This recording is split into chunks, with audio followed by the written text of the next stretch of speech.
Chapter 16 Invasion. Norian and Hoshidan forces meet in all-out war.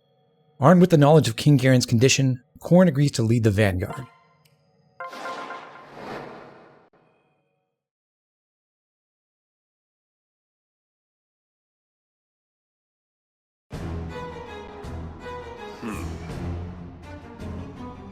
Of course.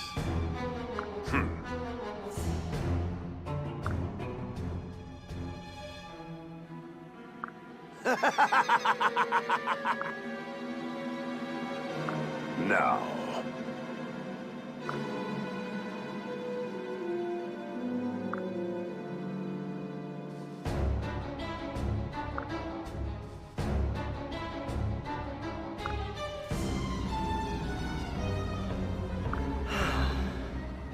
I see.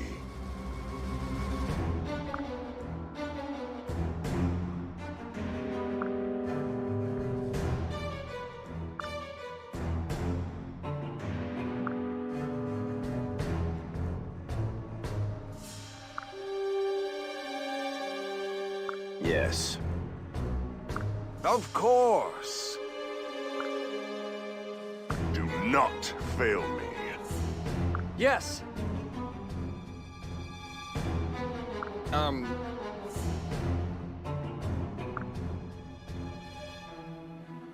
Huh? Let me explain.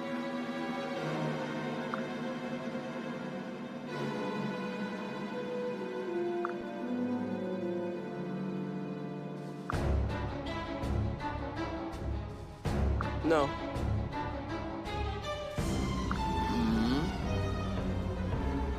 Yes.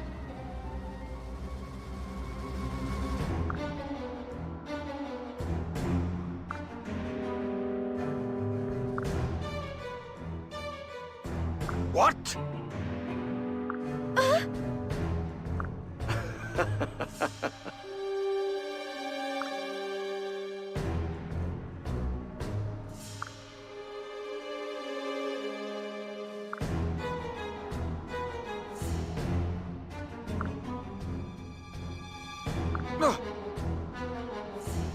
I see.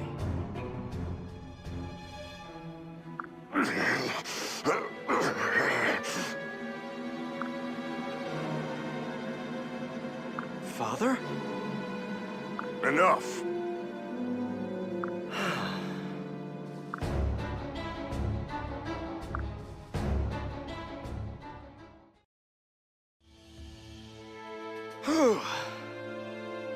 Hey.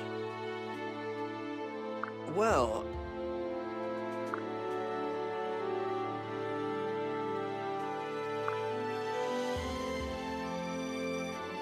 That's, Yeah.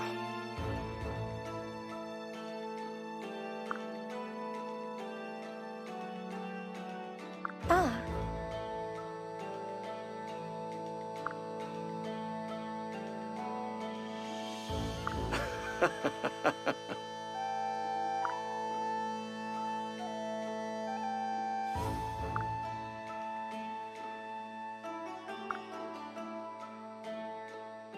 Truly.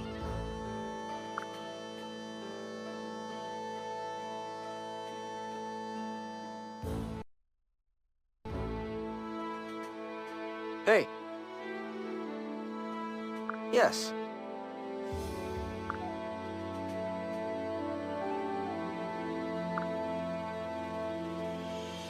Huh?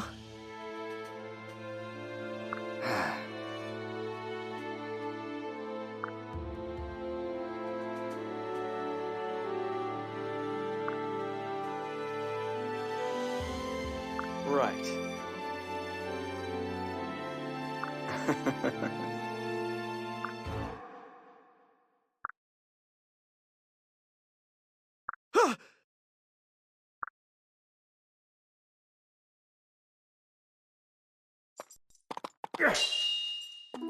Extraordinary.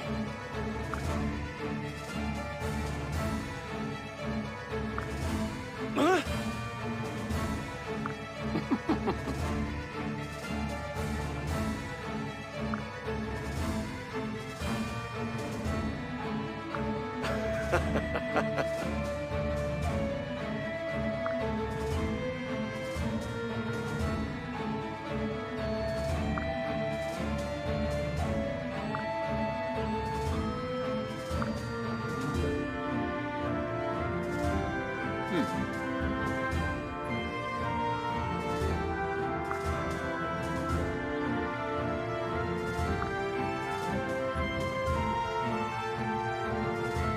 Thank you.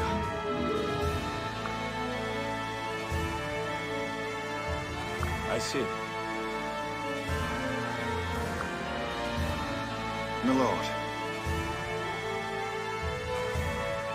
Lord Xander.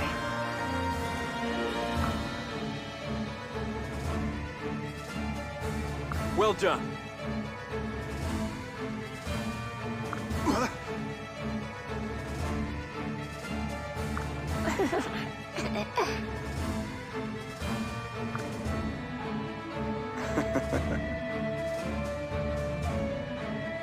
True.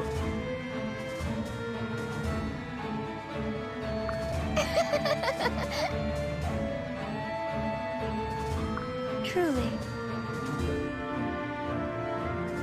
Huh?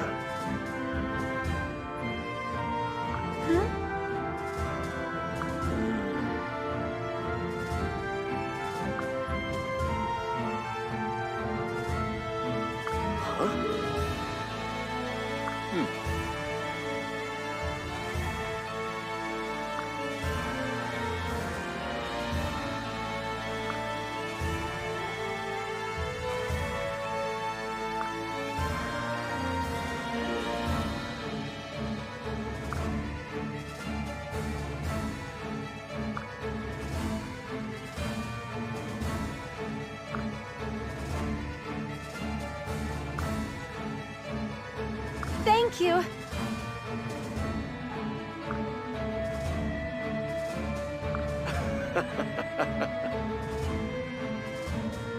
Aw, yeah! Oh, dear. Right.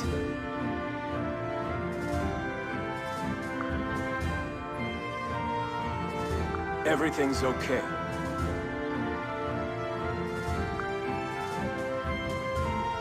Yes.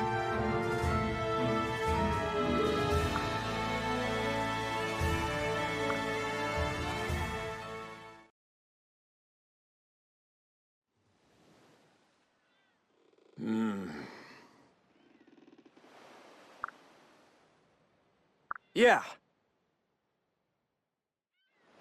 Reporting.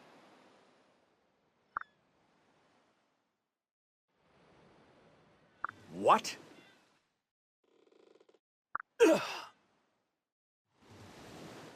No.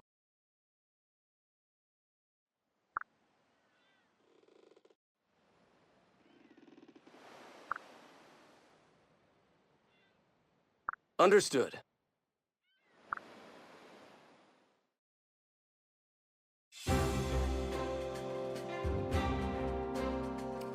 In this chapter, we start with 10,000 gold, but at the beginning of each enemy phase, we will lose 300. The only way to stop that is to find and kill the enemy commander, who is disguised as one of 4 Norian soldiers.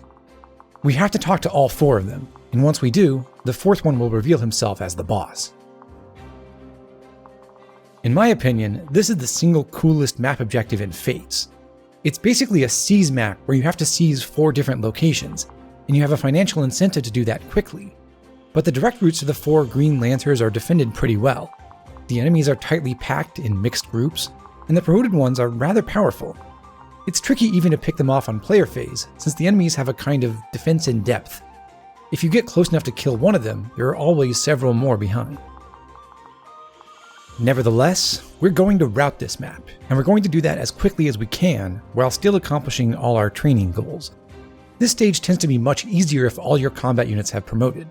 Several of ours have not, but 2 of them are ready to do so. Like Baruka before her, Selena has to choose between Wyvern Lord and Malignite. For Baruka, Malignite made a certain amount of sense. We promoted her really early, so we didn't want her to soak up a bunch of experience, and Tome Access gave her an easy way to set up kills for others. Also, she could eventually reach level 15 to learn Trample, which she could then pass down to her kid. Selena won't get anywhere near level 15 after promotion, and it's not her job to feed experience to other units. Until she gets hitched, we're featuring Selena as one of our main combat units, and for that role, the Wyvern Lord class is a much better fit. The best thing that Selena can get from promotion isn't tome access, it's the ability to wield a more accurate kind of physical weapon. That's what Wyvern Lord offers, and it's also better than Malignite statistically in everything but magic and resistance. Rally Defense at level 5 is also quite useful, and no one else is on track to get it yet.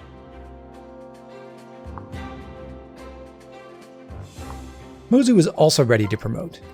This might seem like a waste because we're missing out on 5 aptitude boosted levels, but Mozu's real virtue isn't in the sheer number of stat points she can gain by leveling up 38 times on her way to 2020.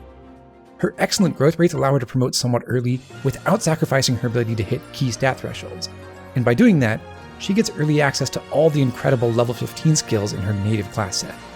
By the way, if for whatever reason you're keeping Mozu in Villager, Merchant is by far the best class for her to promote into. The 4 extra speed she can get as a Master of Arms might be alluring, but don't fall for it.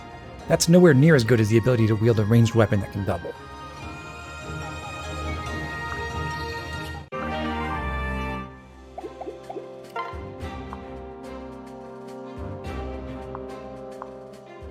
When we last saw Jakob, he was level 3.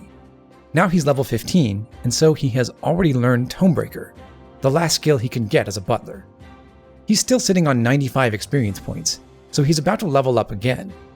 If we were to change his class right now, he would learn his first new skill almost immediately. That's something that's worth considering.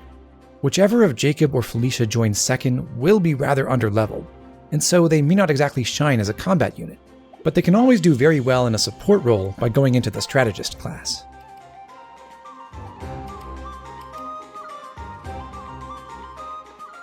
We're not ready to give up on Jakob's combat potential. Daggers are a good weapon type, and Tomebreaker gives him some interesting options. It doesn't help much on this map, since the enemy mages here are mixed in with a bunch of fighters and berserkers, but there's one other place in an upcoming chapter where a dagger unit with Tomebreaker can be a tremendous asset.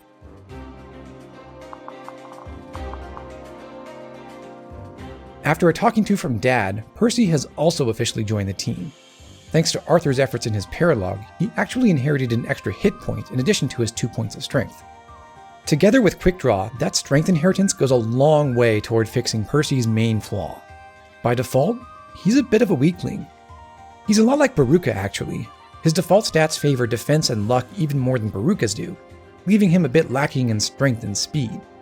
FES's mother reduces his bulk slightly, but she improves his strength growth dramatically, and she even helps his speed a little. So in comparison with an average level 17 Baruka, our Percy is faster and tougher, he has a much better strength growth, he has more movement, and he even has a superior version of Baruka's personal skill. Percy's own personal skill is really nice. Lots of enemies have critical chances in the high teens or even the 20s. For example, the Berserkers on this stage have 15 crit. 5 of those points come from their skill stat, every 2 points of which after the 4th produces 1 point of crit. The other 10 are from their class bonus. That's normally 20 crit for Berserkers, but the devs were kind enough to cut those class-based crit bonuses in half for enemies. Since each point of luck only provides half a point of dodge, luck alone is usually not sufficient to negate these crit chances, and sometimes even bronze weapons won't do the trick. But with Fortunate Son, everyone around Percy is basically immune to crits from anything short of a killer weapon. That's an excellent feature all by itself, but Percy's greatest virtue is his class set. He starts in the best class in the game, which automatically makes him at least decent as a unit, and he can give it to several other characters. Friendship and partner classes normally aren't that valuable for the second generation because it takes a long time to build those supports, but Percy can be recruited very early, especially if he's mothered by Effie. That makes it a lot more reasonable for the other children, and Corrin, to pursue Wyvern Rider access through Percy. And for his part, Percy doesn't really care who marries him. With only his Wyvern Rider and Fighter classes, he already has access to just about every skill and class he could possibly want. If he needs a support partner and his wife isn't good for him, he can always team up with his dad. I consider Percy to be one of the best children to use, and a very solid unit overall. There's nothing truly spectacular about his stats, unless you consider it spectacular to join with Cap Luck, but just about every other factor works in his favor. Lastly, we have the man of the hour, Crown Prince Xander of Nor. Xander is really, really good. He has ridiculous physical bulk. That bulk is accentuated by his personal skill, Chivalry, which makes him deal 2 more damage and take 2 less when fighting an enemy who has full HP. A condition that barely matters since most enemies will be healthy when you fight them on enemy phase, and you can easily pick off the wounded ones on player phase. That alone would make him incredibly durable, but Xander is also blessed with the legendary sword Siegfried. Siegfried is the only non-dagger physical weapon with unrestricted 1-2 range. It can follow up, it can crit, it can activate skills, everything. As a bonus, it provides 10 dodge when equipped, making Xander very resistant to crits without having to use a bronze weapon. But perhaps most significantly, Siegfried gives Xander 4 more defense just for being in his inventory, even when he's not wielding it. Being a paladin, Xander comes with both of the cavalier skills. Those are great, but around this point in the campaign, paladins and great knights would normally look to change classes because they lack good ranged weapons. Thanks to Siegfried, Xander doesn't have that problem, but his alternate class is worth noting anyway. I think I've made it clear by now that pretty much everyone wants to ride a wyvern at some point. Xander is the only first-generation male who can do that naturally. As usual for a royal, Xander also boasts high growth rates, with his only real weaknesses being in magic and resistance. A lot of those growth points are allocated to luck, but as we just discussed, that can be very helpful. With Siegfried, Xander gets 20 dodge at base, and that figure will go up pretty quickly. There aren't many problems in Conquest that Xander cannot eventually overcome, but he's not perfect. For one thing, Xander has fairly low speed, which makes him unsuitable for quick boss kills if you're playing for a low turn count. He also fares badly against mages, and due to the way the AI works in Conquest, Xander can be obnoxiously inefficient at clearing physical enemies. A lot of them will simply ignore him. And although Siegfried is a great weapon, it only has 80 hit, and in Conquest, many opponents will have weapon triangle advantage against it. Fortunately for Xander, this mission is designed to showcase his talents. It gives him a ton of favorable matchups, especially on the aft end of the ship. The only enemies there who can threaten him are the 2 adventurers with shining bows, and one of those is stationary. If we can deal with the other one, then Xander will be free to charge deep into enemy lines. That's what he's built to do, and we're not about to deny him the chance to do it.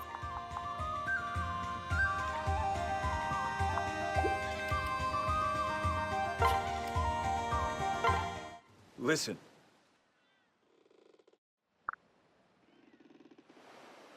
Right. Hmm?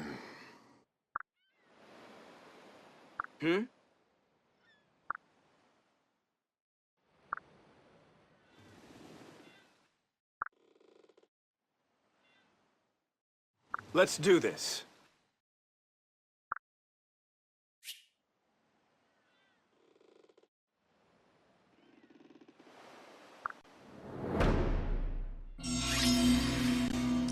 Our first task is to use the free staff to lock the mobile Shining Bow adventurer in place.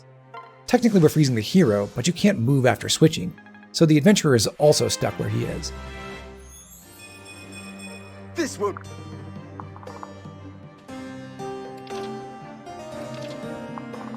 Fascinating. Xander will want to ride southeast to take out the enfeeble adventurer. He's able to kill that guy in a single hit all by himself thanks to Chivalry and Elbow Room. But he's not going to do that just yet. First, we want to ready our forces elsewhere.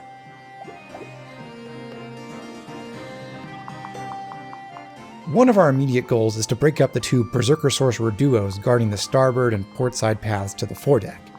These promoted enemies hit really hard, so it's not easy to fight them both at once, but their ranges overlap very closely. We want to split them apart. Here, only a single Dark Mage can target Selena. We want the AI to use the Berserker to support him. However, since Selena has pretty low resistance, the 2 best dual strikers at the moment are the nearby Sorcerer and then the highlighted Dark Mage. We need to eliminate them both by giving them someone else to attack. As part of that, Felicia moves up past Perry. She's very exposed here, being in range of 4 enemies at once. By riding to Felicia's left side, Leo can shield her from one of the fighters while also putting himself in range of the Sorcerer. If Leo can kill that Sorcerer, then the 2 fighters and mages will have to attack one by one, and because each of them will only try to maximize their own damage, they'll do that in a very inefficient way. If Leo does not kill the Sorcerer, then Leo's resistance will be sealed, and he'll die pretty quickly. Unfortunately, that sorcerer has the same 15 base speed that Leo has, so Leo won't double, not even with his speed tonic. Trust me. He needs 3 additional points of speed, which Azura can easily provide. I can support you. Now the sorcerer will attack Leo, and eventually so will the fighter who can't get past him. The other fighter will go for Felicia, but only after the 2 dark mages make their own moves. They'll both attack Perry, who should kill them with Selena's support. In this setup, the only attacks with somewhat questionable accuracy are Selena's hand axe dual strikes for Perry.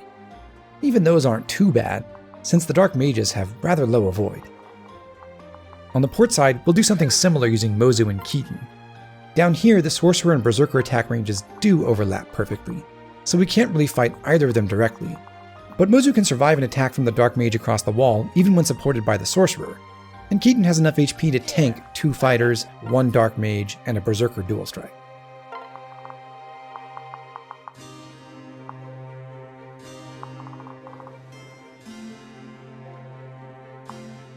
Before he heads off on his own, Xander can shelter Azura, and then she can sing to him to improve his accuracy. I believe in you.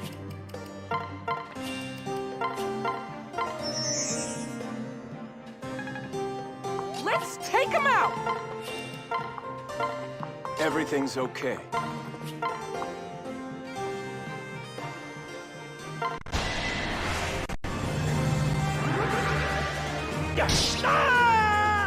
For the glory of Nor! The usual way to play this is to pair someone up with Xander to help him survive all the enemies. Laszlo would be a logical choice to do that.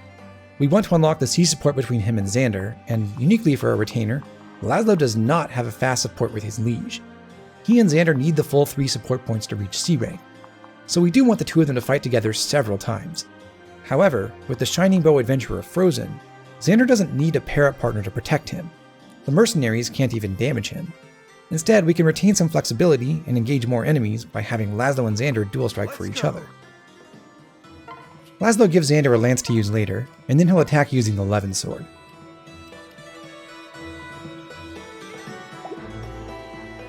The Kodachi would deal more damage than the Levin sword does, but it would also hurt Laszlo's defense stat because it's a katana, and it could get him doubled. Besides, Perry really wants the Kodachi right now so she can reach C rank in swords. Observe!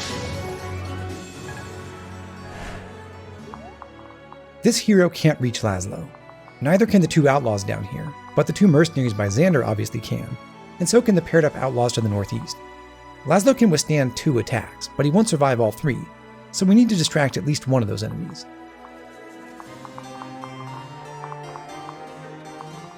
If Odin stands to the right of Jakob, then he can pull that southern mercenary in Laszlo's stead. Odin and Laszlo have the same defense value, the mercenary sees perfect hit rates on them both, and Odin's counterattack deals more damage overall, but apparently the AI really likes the fact that it can completely nullify Jakob's dual strike because the mercenary has armored blow. Go figure.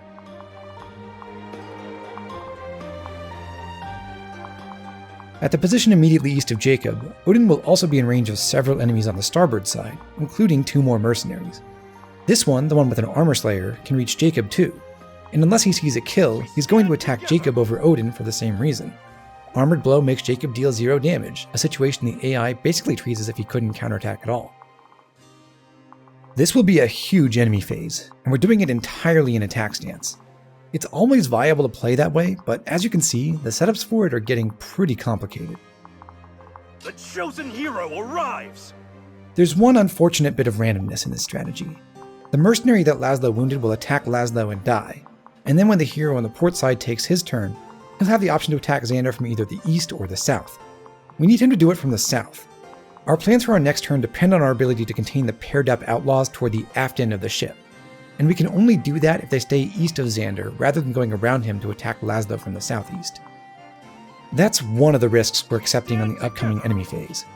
As we've previously discussed, we need Selena's hand axe dual strikes to connect. Also, we really don't want to see any crits, especially not from Xander or Jakob. If all goes well, then we should be able to complete the rest of the mission pretty smoothly. This will be enjoyable. This will do.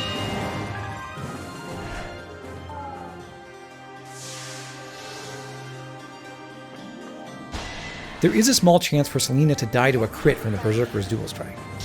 Keaton will also take a dual strike from the Berserker, but he's much better protected than Selena is, because his weapons have innate dodge bonuses.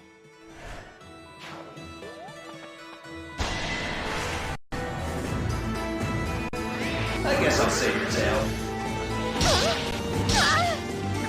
I call Alpha! You saved me.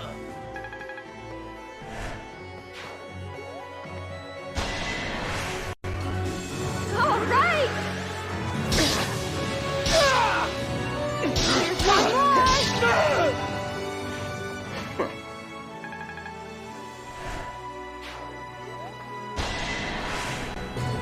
I've got your back. What a pain. That was my job.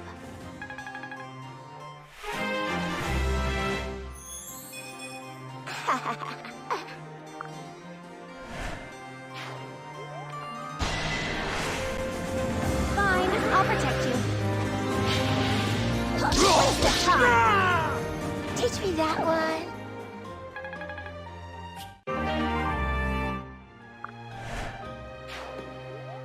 The Beast Rune makes Keaton less accurate than we would like, but 88 displayed hit rate is really about 96. He has to hit twice, so his chances of success are a little over 92%.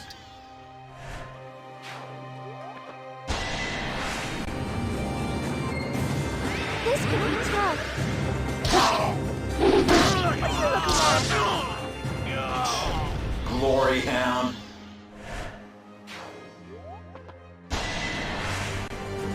Okay, let's go. I should thank you.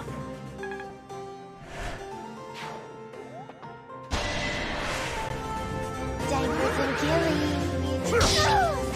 I'm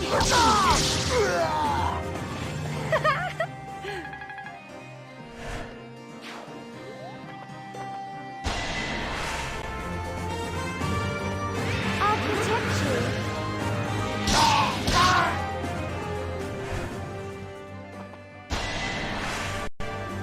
Jakob might not be able to deal any damage, but the debuff he inflicts with the Steel Shuriken is going to be pretty useful.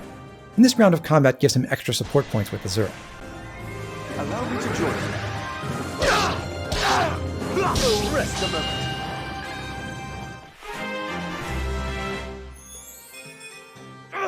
My aching blood!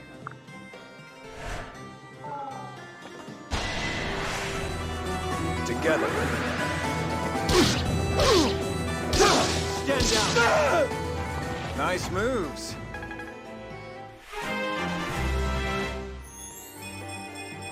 Why, yes.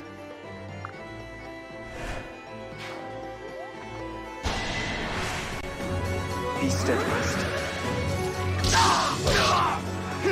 May I?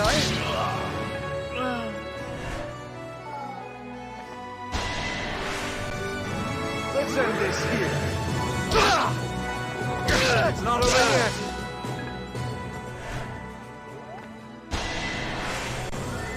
Everything's okay. Don't move!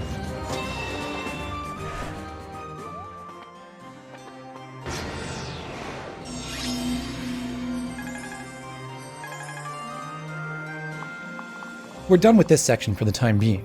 We'll come back later, but in the meantime, that whole starboard group will head aft. On the port side, we still have a few more enemies to kill.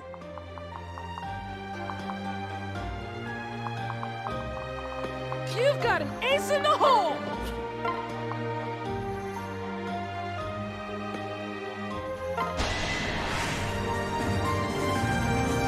I want to see what happens. Take this! Golly, thanks a bunch!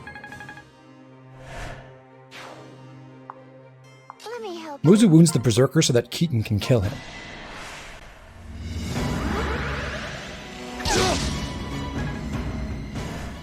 By getting rid of the Berserker first, we can prevent him from dual striking for the mage again. Sure, why not? Even though this enemy has only middling speed and horrible luck, Keaton's getting bad hit rates.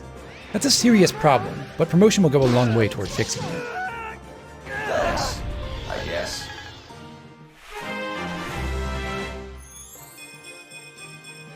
I really don't care. I believe in you.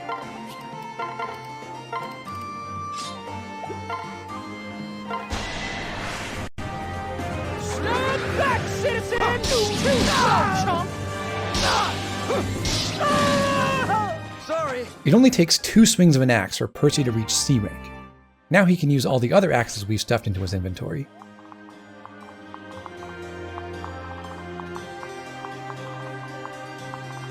Oh, can I? Thanks to Jakob's efforts on enemy phase, Perry can kill this mercenary from full HP using Azura's dual strike.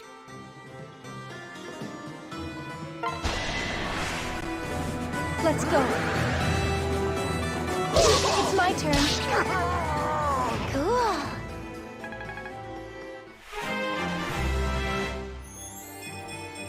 Oh.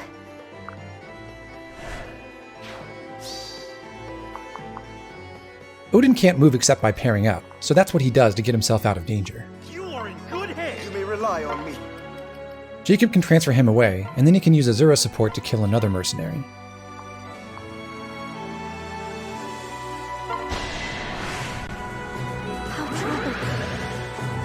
You're too slow. Much obliged. Don't you dare lose. Azura no longer needs our Bronze Lance +2, so Selena takes it from her.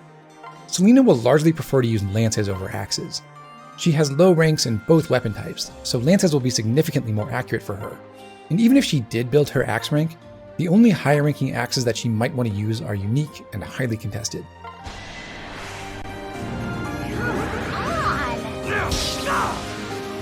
My darkness was darker than yours. Leo and Felicia have no enemies to fight on their way back toward the rest of the team, but Felicia can make herself very useful by healing Perry after Azura refreshes her. No need to worry. We've got trouble.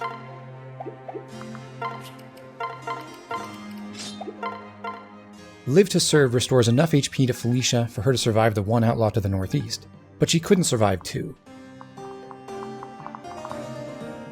If the paired up outlaws had gone to Xander's south side, then they would now be able to run past him to hit Felicia a second time. But because they're east of Xander, we can exploit the geometry of the stage to block them.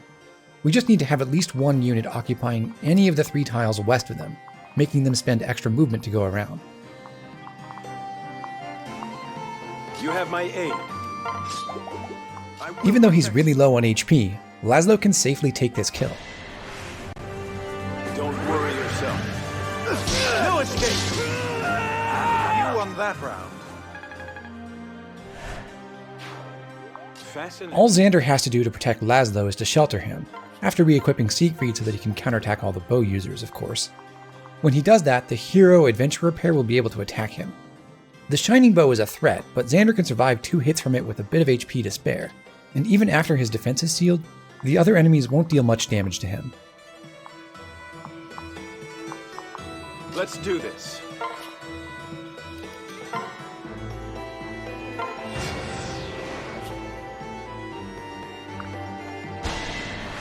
Because we've been relegating Felicia almost exclusively to support roles, she's in the unusual circumstance of being lower in level than Jakob. Did ya?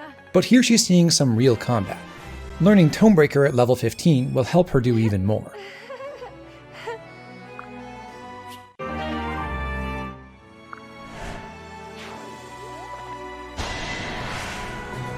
Okay, let's go. Me too.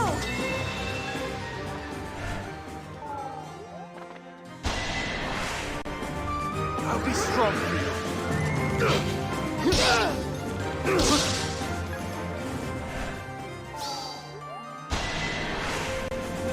Let's end this here.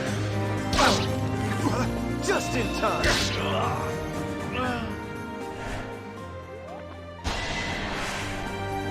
I'll help. You all right?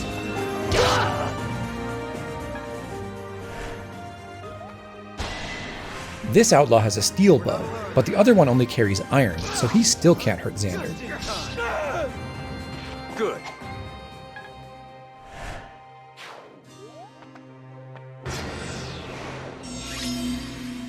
We managed not to get any crits, so we're in very good shape.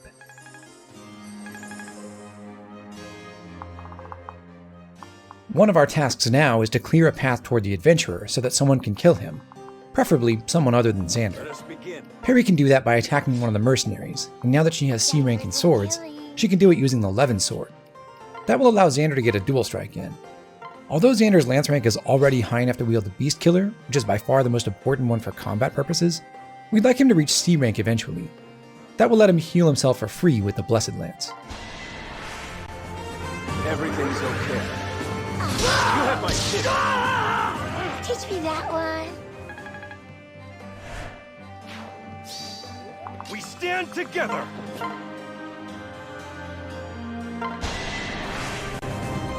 Show me what you got. Ha-ha! The death of that adventurer exposes the hero in back. That hero is pretty fast all on his own, but the speed bonus Odin got from his meal protects him from getting doubled. Yeah, I gotcha. Keaton's been working with Mozu to get that support chain started, but he also has to team up with Laszlo. With his boosted movement, Percy facilitates that.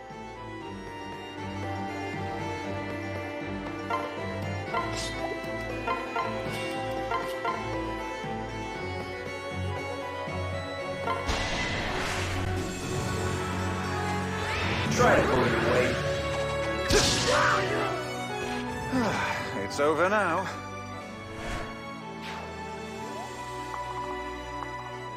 As for Mozu, she also wants to head astern, but she's not in such a rush. She can hitch a ride with Korn as he joins up with Here Leo. I am.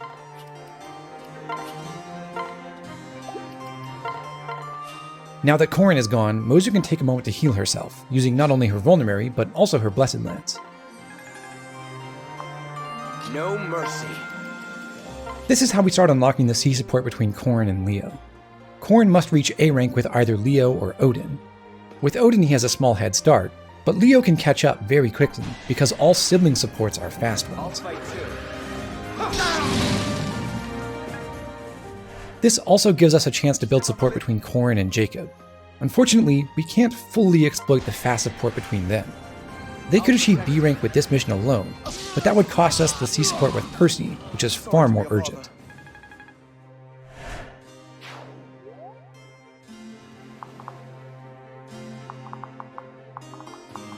It'll be fine.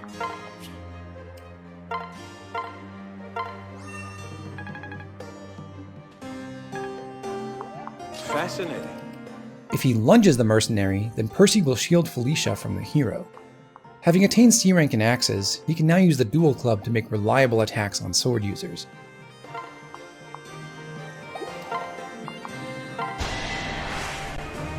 Let us begin. Golly! It worked! Percy only has 14 speed, so unlike Odin, he does get doubled by the hero. That's actually helpful to us because it encourages the hero to attack Percy instead of Odin. Percy will deal a lot less damage back because of Armor Blow, so the hero will be healthier afterward and will be able to attack him more in the future. We still have the Outlaw in the south to contend with. Keaton's speed bonus and the additional 3 points from Inspiring Song make Laszlo fast enough to double him. I'll help.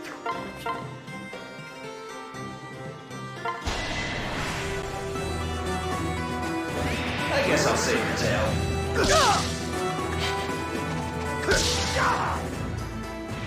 Phew.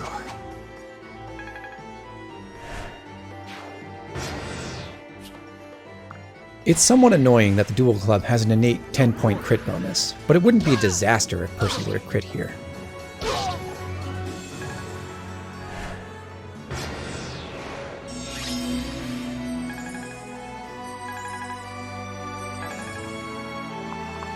Okay, let's go. Jakob will never get attacked again, so we don't really have to heal him. But if Felicia does this, she'll unlock a C support with him.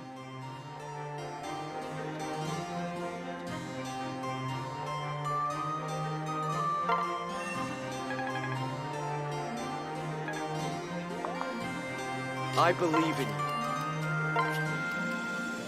you. Leo wants to attack the hero multiple times without dealing a ton of damage. The best way for him to do that is by taking Perry's Kodachi.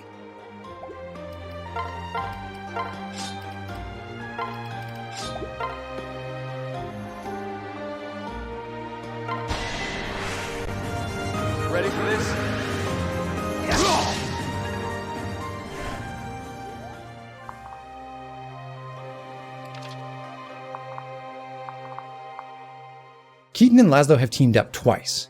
To earn a second support point, they'll need to do at least one more round of combat together. That'll have to wait. For now, we need to split them up again, with Keaton rejoining Mozu and Laszlo following Selena. Keaton got to Laszlo by riding with Percy, and now he'll go back to Mozu in the exact same way. Champions of justice!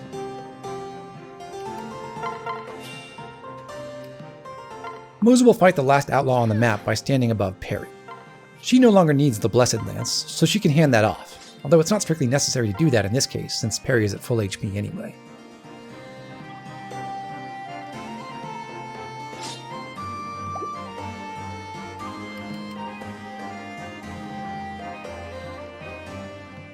Mozu can drop Keaton to her left to dual strike for her. That extra damage should be enough to kill the outlaw, and Keaton can use the Beast Stone over the Beast Rune for better accuracy.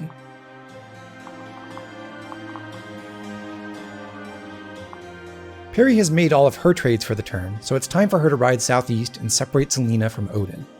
We still want to keep Selena adjacent to Odin, however, so that she can dual strike for him.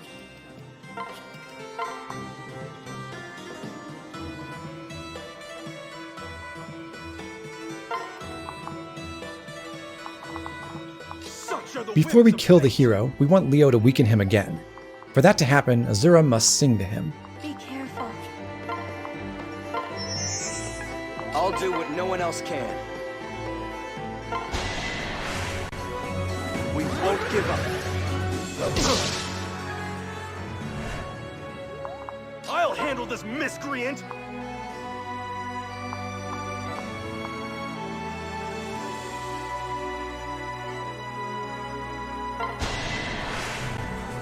Fine, I'll protect you. I was gonna do that!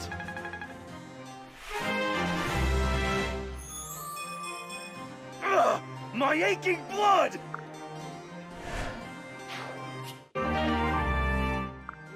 The last order of business is simply to make sure all our units are separated again so that we get to use all of our actions on our next turn. You may rely on me. By switching and having Corin drop Jakob to the north, we can put Mozu under Jakob's Gentium order.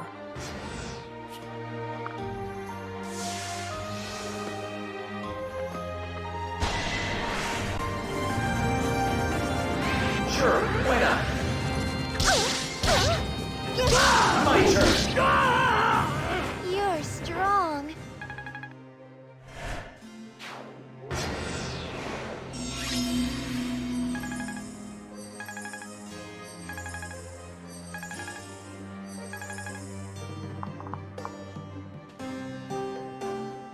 Laszlo has seen plenty of combat with Xander on this mission, and he's almost earned 2 support points with Keaton, but he's done nothing with Selena so far. They don't need much. Even a single round of combat with a dual strike will suffice to give them 1 support point with each other, and that will keep them on track for their A support after our next mission. They'll accomplish that at the stern, where the only enemies left are a couple of unthreatening mercenaries. After Selena just waits, we have the option to give a kill to either Perry or Laszlo, who can each use Selena's dual strike against the left-hand mercenary. Perry would earn a bit more experience if we gave the kill to her, but we'd like Laszlo to hurry toward level 5 to unlock Rally Skill, which is an important tool to improve our consistency in the future. We'll be just fine.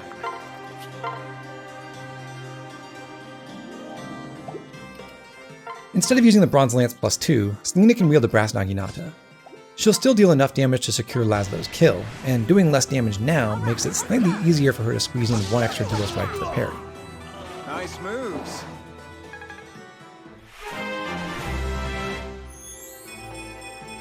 Why, yes.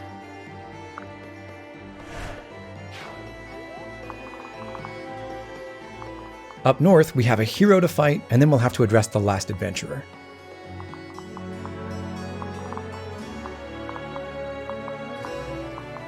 We'll start by having Jakob weaken the hero using an appropriate dagger. Exactly which dagger we should use depends on how much strength Mozu, Jakob, and Azura have, and also on whether Mozu's dual strike hits or not. In our case, assuming Mozu does hit and Jakob doesn't get a crit, then the Hunter's Knife will work best. Be careful.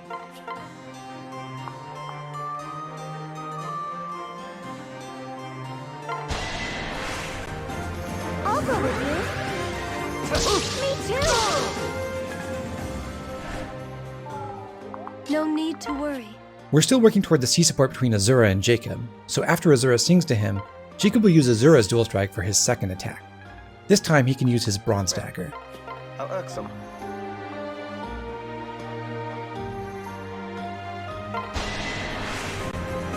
How troubling. It's my turn.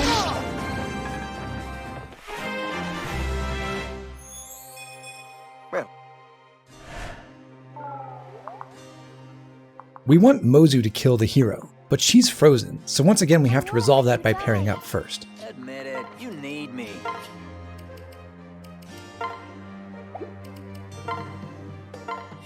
Because our previous attacks worked out favorably, Azura can dual strike for the kill. The extra lance experience is surprisingly useful. As a songstress, Azura's lance rank may be capped at C, but that's enough to let her equip a forged steel lance, and she has very good strength and skill growths. We will want some strong dual strikes from her on occasion. Yep. All of our attacks succeeded, so instead of having to use Xander for any emergency shelter duty, we can have him separate Keaton from Azura. For our other 5 units, it's time to approach the bow again. This time, Odin and Leo will travel together along the starboard side, the side that is now only guarded by a berserker, while Corin, Felicia, and Percy head to port. We can handle this. With Leo's parrot bonuses and Nosferatu, Odin should be able to engage the nearest berserker, and then the second berserker and the sorcerer at the bow, fairly comfortably. On the port side, we have to fight a lone sorcerer. Our best option for that, given that we don't want any support points between Corin and Felicia, is to have Corin stand at the edge of that sorcerer's range with Percy behind him. It's my lucky day. Again! Shall we?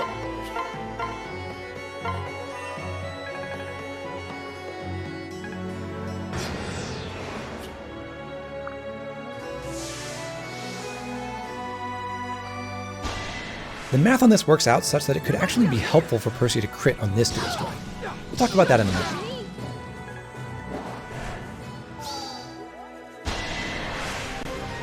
Don't you dare lose.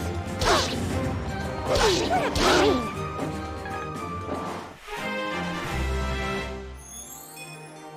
Come on.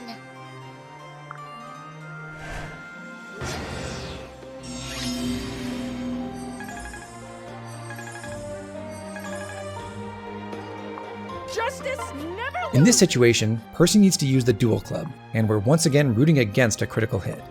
But if Percy's previous dual strike had been a crit, then the sorcerer would be down to 7 HP. Instead of using the dual club, Percy can make Corin equip the Grim Yato and then attack with the bolt axe. Percy would do 0 damage, but Corin's dual strike would kill anyway. That said, we'd still prefer for Corin to get tome experience instead of sword experience. Reaching D rank will allow him to wield a much stronger tome in the form of our Thunder +1. We're not ready to forge together any of our fires yet. I'm here to help. Need a hand? Neato!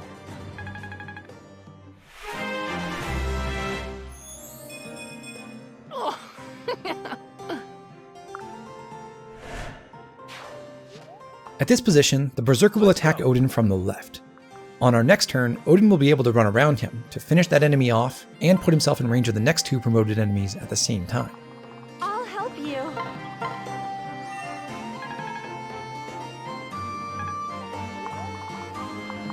You are in good hands. I'll do what no one else can.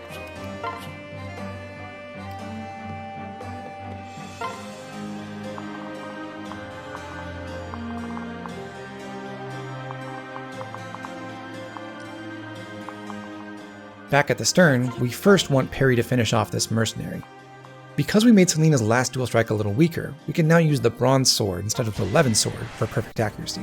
Fine, I'll protect you. What are you looking at? Cool.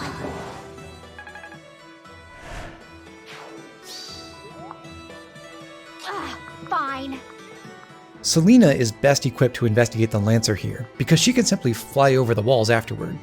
She won't have to go all the way back around the way that Laszlo would. I'll help.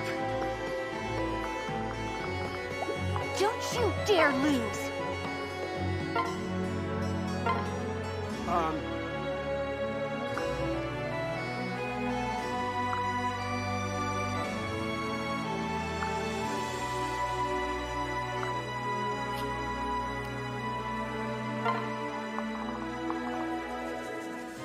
Before we fight this adventurer, we'll have Azura do some singing.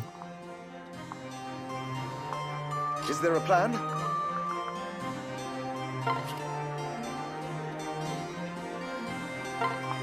No need to worry. We meet again. Don't do anything dumb. As a result of our maneuvering, Azura levels up, and she's in position to support Jakob against the adventurer. Be steadfast.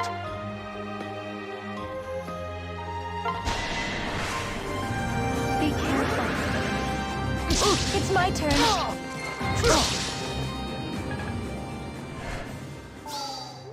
Let us begin. I'll protect you. Mozu can finish off the adventurer by herself, or she can use her weaker bow to allow Keaton to participate. This may not matter. We're about to promote Keaton without leveling him up any further, so this only affects his weapon experience. In either way, he probably won't ever reach B rank in stones. I want to see what happens. Take this! You're strong. Let's end this here.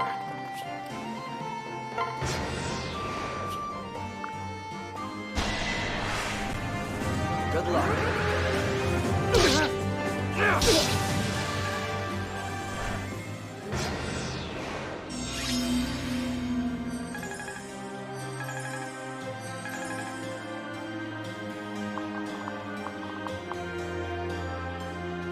I'll protect you. We want Corrin to weaken the lead fighter so that Percy can kill him.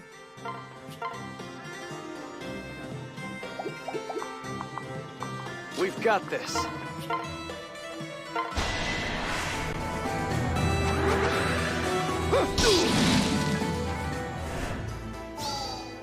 Champions of justice!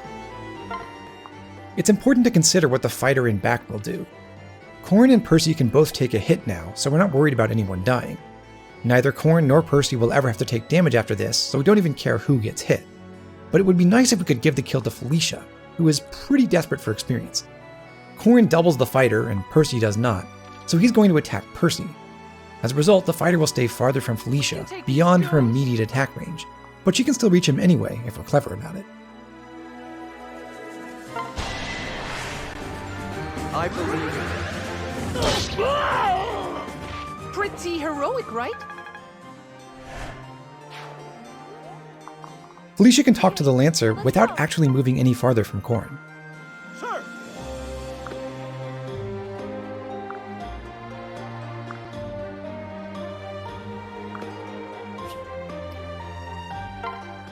From here, Felicia should attract 2 of the Dark Mages, peeling them away from the rest of their squad.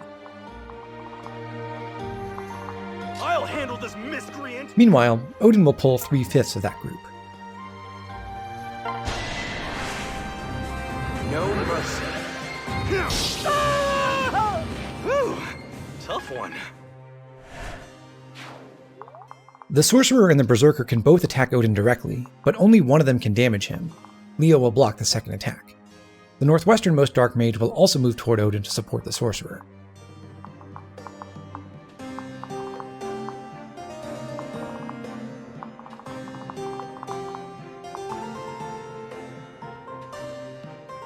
Xander and company have some time to kill, but we do need to send someone all the way to the bow to check the Lancer there. We're saving the one up here on the starboard side for the very end. We're reserving the boss kill for Mozu, and this is the most convenient location for her. Let's do this. Hey, it's me. Fine.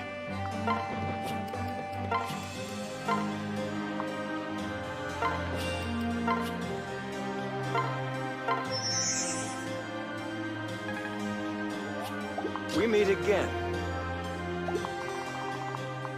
The best candidate to go speak to this Lancer is Selena again, for the same reason as before.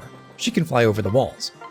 Percy can do that too, but his flight capabilities will be used to carry Corrin around. Leo and Odin are very close to the front of the ship already, but they'll be busy with other things. Odin needs to reach level 20, and Leo needs to do one more round of combat with Corrin.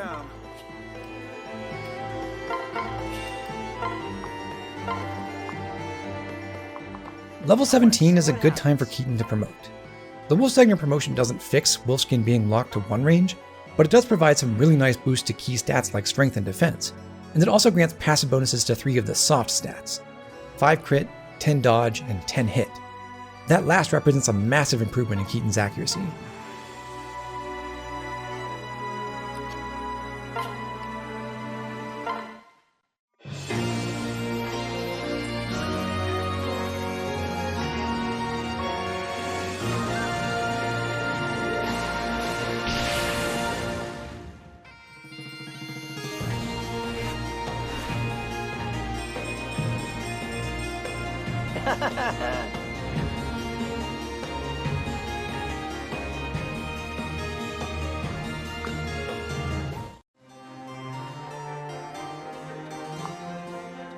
I won't let you die. Well, how irksome.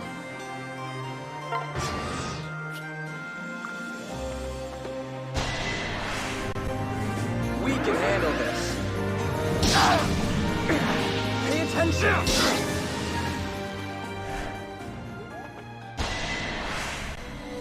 Good luck. Trying to get killed? Remember this!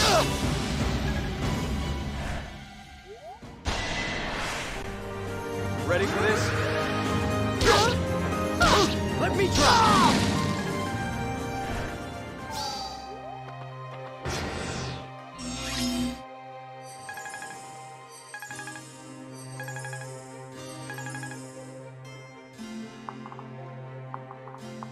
We want Felicia to engage these 2 dark mages after she kills the fighter by Percy. To reach the fighter, she has to pair into Corrin first, and then Corrin can switch and transfer away. Remember that we don't want Corrin to earn any support points with Felicia on this mission. It would be nice for Felicia to use the Iron Dagger instead of the Flame Shuriken for this, so that Percy could swing his axe again, but that's not feasible because Felicia has Tomebreaker. If she uses the Iron Dagger, the 2 dark mages will have 0% hit rates on her, so they'll ignore her completely. The Flame Shuriken has a 20-point avoid penalty, so it doesn't have that problem.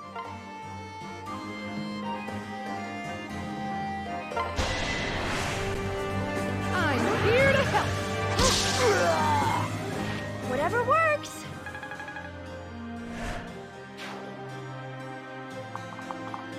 The darkness whispers. Using fire, Leo can finish off this Berserker.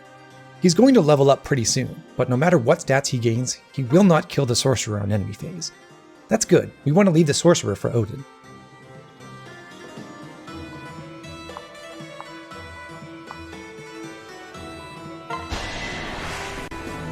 So excited! Failure is no option.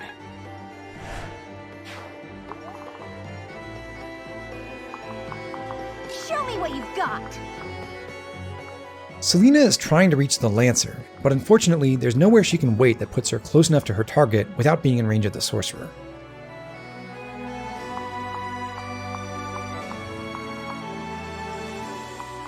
In order for Selena to get there on our next turn, we have to bring Azura over to help.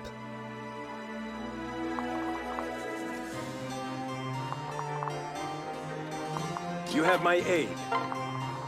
Trust me. I'll be strong for you.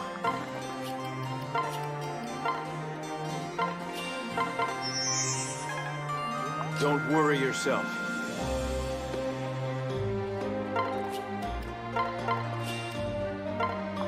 This should be simple. Jakob drops Laszlo onto this position 3 spaces away from the final Lancer so that he can use Laszlo's dual strike while attacking the boss.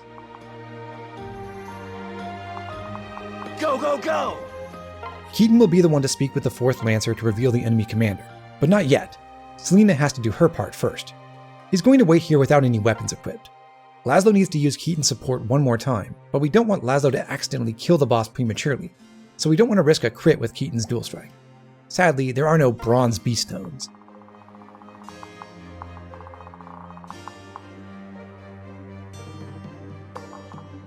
I'll go with you. Let's get started. Fine. Let's share this one. Stand back, citizen!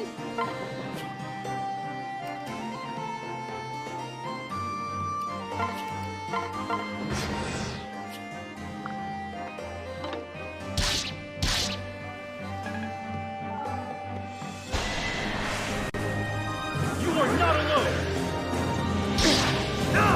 I see all! Excellent.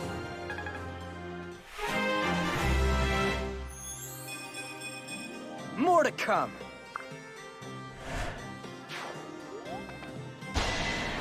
As you can see, the first Dark Mage's hit rate was only 5%. This one had just 10% naturally, plus another 10% due to the first Mage's support bonus. Like I said earlier, without the Flame Shuriken, those would both have been 0. The chosen hero will rise! Odin Dark knows no fear!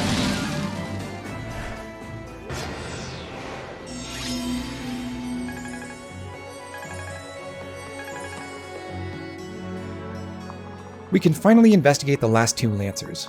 Selena just has to fly a little bit closer to the bow, and then Azura can sing to her. After that, Perry and Xander won't have much else to do, but they can use Shelter to let Azura sing at least once more. Fine, I'll protect you.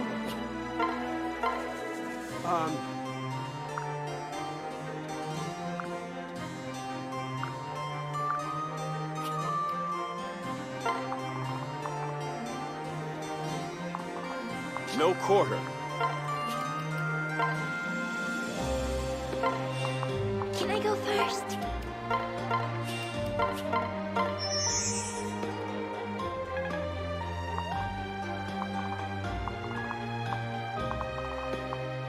All Odin has to do to reach level 20 is to kill this sorcerer. But then we need Corrin and Leo to go somewhere else to do one more round of combat together. So we can't simply have Leo switch to Odin. We first need someone else to transfer Odin away from Leo, giving him Corrin instead. That will preserve Leo's ability to move, and he'll have Corrin in tow.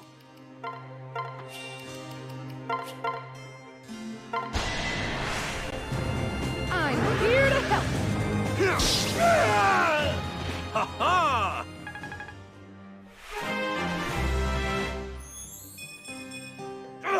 My aching blood!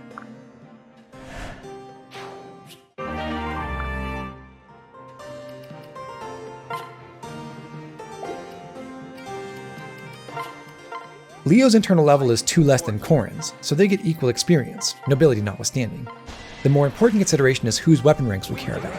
Do we want D tomes on Corrin, or C swords on Leo? Obviously I've chosen the former. Okay, let's go!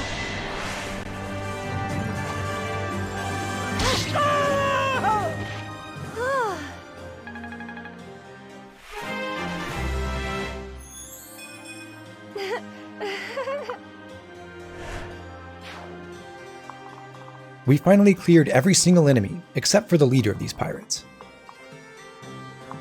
You're hopeless without me. Yes.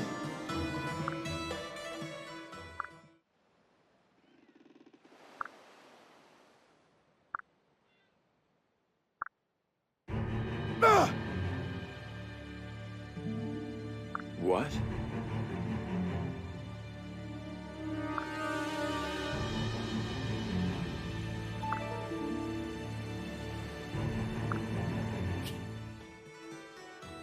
You don't normally want to fight Shura at melee range. He has a one-range mini-bow that allows him to counterattack, but more importantly, he has counter. If you forget about that, you can easily take an embarrassing death right at the end of this mission.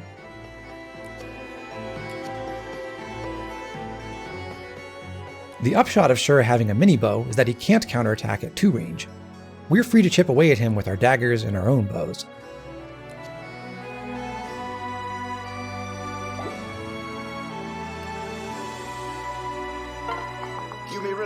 Jakob can use either character's dual strike, but we're going to choose Laszlo's despite his lower accuracy, because Laszlo will need more help getting to D rank and bows than Mozu will.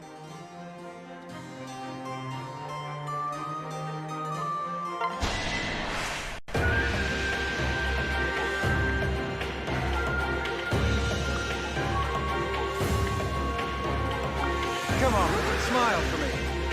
Watch this.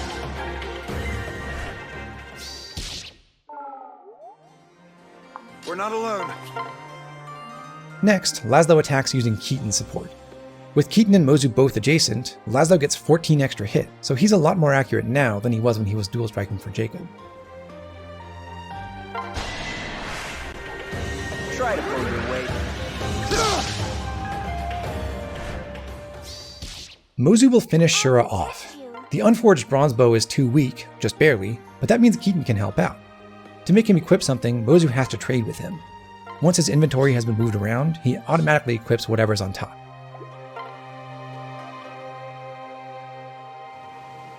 Try to pull your weight. My turn.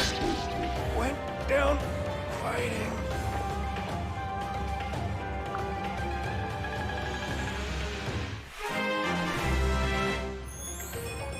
Having 19 speed is really good. 17 would be enough, but 19 lets Mozu reach a key speed threshold for our next mission without even using a tonic. I'm very excited to show what she can do with that. But first, we have to deal with this pirate we've just defeated. Oh, and for finishing on the player phase of turn 9, we get to take home 7,600 gold.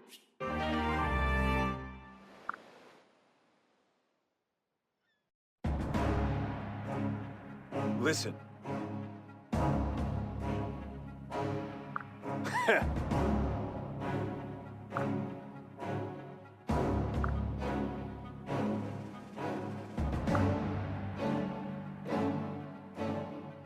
Don't move!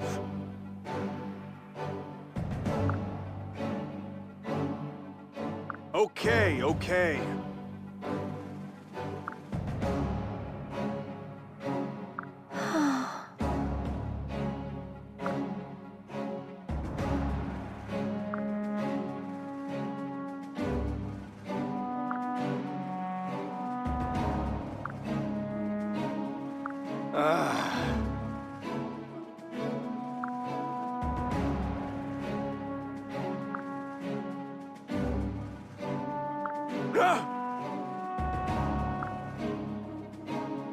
What's that? Go on.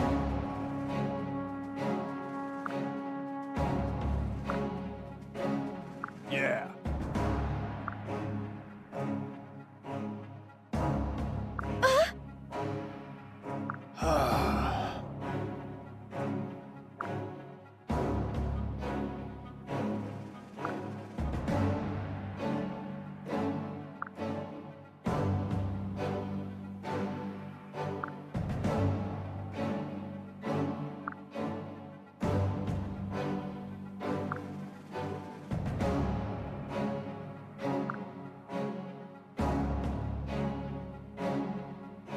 Hey.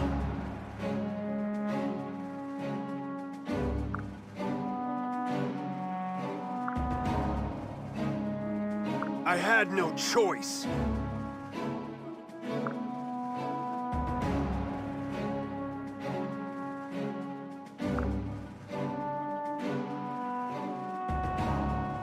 I see. Yep.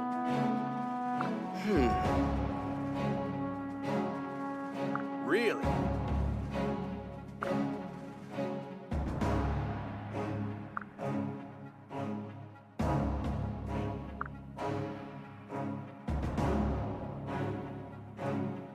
Huh? Yeah.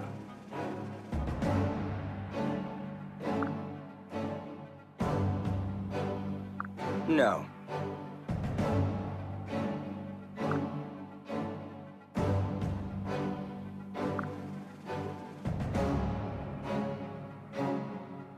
True.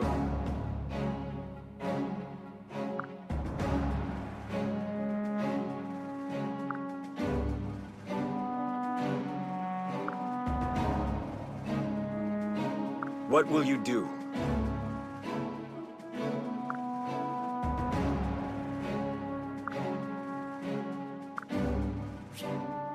If you kill Shura, you get boots, which only add 1 point of movement in this game. If you don't kill him, you get to recruit him, and you also get a free killer bow and men's staff in his inventory. Speaking in terms of what will help you most in beating the game, I think the right choice is almost always to kill Shura and take the boots. Shura is designed to be a great solution to the very next stage, Chapter 17. There we'll fight a lot of ninjas. As a fast bow user, Shura performs very well against those enemies. However, although you might not realize it, on any given run you almost certainly have someone in your army who is capable of doing that job already. Someone like Niles, or Bow Knight Selena, or a trained Mozu. If you use those people, then you don't have to give up one of the best stat boosters in Fire Emblem. Some people say that Shura is just better than Boots because he can provide the extra point of movement when it's needed by pairing up. That's not the right way to think about it. Movement bonuses from pair up are easy to come by. What's powerful about the boots is that they stack on top of that. That said, Shura is a pretty cool unit. He's a pre-promote with respectable stats and some interesting class options. We'll discuss those capabilities later when we deploy him, since obviously the rules of this challenge force us to spare him and train him. And to be honest, even though boots are better, I usually spare Shura anyway. I think it's fun to have him, and he has an enjoyable little subplot if you keep him alive and use him in Chapter 17. Well...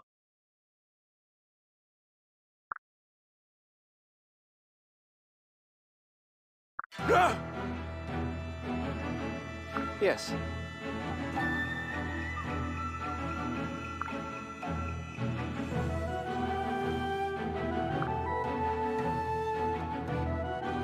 Yeah.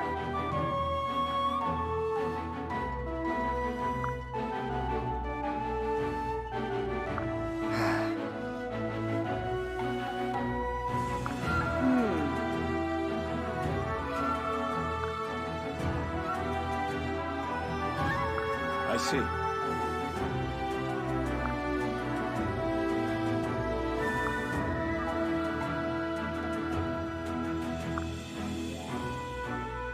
Yeah.